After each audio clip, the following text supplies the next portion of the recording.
तुम्ही समजून घ्या, पश्चिम बंगालमध्ये 90 लाख मतदारांना मतदान करून दिलं नाही. 15% मतदारांना इलेक्शनच्या प्रक्रियेतून असंवैधानिक पद्धतीने बाहेर ठेवण्यात आलं. तरीसुद्धा ममता दीदीने तिथे चांगली फाईट दिली.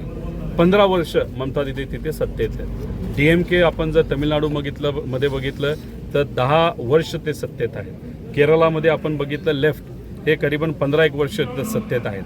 आणि मग कुठं ना कुठंतरी हे सगळ्या राज्यांचे इलेक्शन बघितलं, जे लोक सत्तेत आहेत त्यांच्या विरोधात एक कुठंतरी वातावरण तिथं आहे. आता केंद्रात सत्तेत कोण आहेत? भाजप. राज्यात सत्तेत कोण आहेत? भाजप. म्हणजे कुठंतरी जे लोक सत्तेत आहेत त्याच्या विरोधात एक लोकांचं वातावरण तिथं दिसतंय.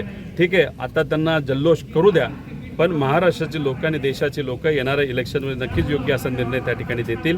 पण 90 लाख मतदार काढून सुद्धा ममता दीदींनी ज्या पद्धतीने फाईट दिली त्यांना खऱ्या अर्थाने आपण मानलं पाहिजे. भारतीय जनता पक्षाचा प्रधानमंत्री नरेंद्रजी मोदी यांच्या नेतृत्वामध्ये जो झंझावात सुरू आहे त्यामध्ये पश्चिम बंगालमध्ये अभूतपूर्व यश, 191 पेक्षा जास्त जागा भारतीय जनता पक्षाला मिळालेल्या आहे.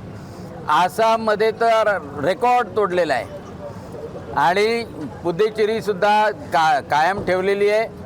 जे देवाला शिव्या देत होते उदयनिधी आणि स्टॅलिन, त्यांचाही पक्ष सपाचट झालेला आहे आणि तिथेसुद्धा सत्तांतर झालेलं आहे. ज्या डाव्यांनी पूर्ण देशाची बेईमानी केलेली होती त्या केरळमध्ये सुद्धा, फक्त केरळमध्ये काँग्रेसला नाक राहिलं, बाकी त्याही तिथेही भाजपनी स्वतःचं अस्तित्व निर्माण केलं. आणि सर्वात महत्त्वाचं की ममता बॅनर्जीचा अहंकार, ममता बॅनर्जी जे पश्चिम बंगालला बांगलादेश करण्याचं स्वप्न पाहत होती ते चकनाचूर केलं. भारतीय जनता पक्षाच्या जाबाज कार्यकर्त्यांनी, प्रधानमंत्री नरेंद्रजी मोदींनी, गृहमंत्री अमितजी शाह यांच्या चाणक्य नीतीनी आणि त्यासोबतच राष्ट्रीय अध्यक्ष नितीन नवीनजी आणि आपले मुख्यमंत्री देवेंद्रजी फडणवीससुद्धा तिथे प्रचाराला गेले होते. आणि सर्व कार्यकर्त्यांचा सामूहिक प्रयत्न या माध्यमातून पश्चिम बंगालसुद्धा भारतीय जनता पक्षाचा भगवा तिथं फडकतो आहे. आणि म्हणून प्रामुख्याने आपण जर पाहिलं तर जसं आताच पालकमंत्री साहेबांनी सांगितलं की मुख्यमंत्री देवेंद्र फडणवीस साहेब यांनी महत्वाची भूमिका या निवडणुकीत बजावली. त्याचप्रकारे प्रामुख्यानं ज्यांनी या निवडणुकीमध्ये अक्षय खडले यांच्या पाठीमागं पालकाच्या रूपाने जी भूमिका बजावली ती जिल्ह्याचे पालकमंत्री नामदार विखे पाटील साहेब असतील, त्याचप्रकारे भारतीय जनता पार्टीचे राज्याचे उपाध्यक्ष सुजयदादा असतील, या सगळ्या लोकांनी वेळोवेळी ज्या ज्या गोष्टी कराव्या लागतील त्या केल्या आणि त्याच्या माध्यमातून आज एवढा मोठा विजय. खडले साहेबांचा संपर्क होता, खडले साहेबांबद्दल एक लोकांची वेगळी भावना होतीच, पण या सगळ्यांबरोबर या भूमिका देखील सगळ्या लोकांनी बजावल्यात आणि मतदार राजा जो आहे केंद्रीकृत मोठा कौल आज अक्षय खडले यांना दिलेला आहे.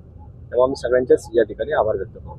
महाविकास आघाडीकडून सातत्याने आरोप होत आले, मात्र आपण जर विधानसभा महानगरपालिका बघितली आता पूर्णपणे भुईसपाट झाले. असं असताना देखील प्रचारादरम्यान मोठा गुंडागर्दीचा आरोप, दहशतचा आरोप. विरोधक आहेत, विरोधकांना बोलावंच लागतं, कारण बोलायला काहीतरी ठेवावं लागतं. मग ते बोलत असतात आणि त्या प्रकारे भूमिका मांडत असतात. पण जनता ही शून्य असते आणि जनतेला माहिती असतं काय करायचं, कशा पद्धतीने करायचं.